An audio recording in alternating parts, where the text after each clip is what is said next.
Telephone, and today we're going to go over how to set up a conference call on the NEC phone system. All right, so today we're going to talk about the conference call capability on the NEC phone system, and this phone is actually on a 9100, but the instructions are the same for the 8100. And if you want to do a conference call, let's say you have a caller here on line 1 that you made the call or received the call. I'm going to make a call just to get an automated attendant on the line so that the buttons work correctly. So you've got this caller here. You'll notice that there's a conference button there. You'll hit the conference. Now you have two different types of conference calls that you can do. You can actually add another person in the office to this call here. So if you wanted to add your coworker, you would dial your coworker's extension number.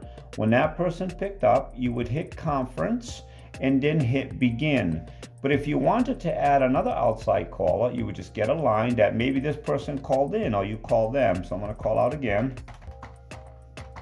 And you'll see that this first caller is still in a holding pattern, not hold, but conference itself.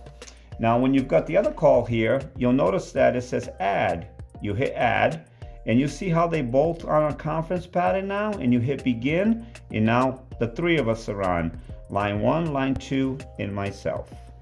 So that's how you do a conference call. You basically just follow the screen. Remember that the first person you want to add, don't use the hold. Make sure you use the conference. And that's all you have to do. After that, just follow the screen and it should work fine.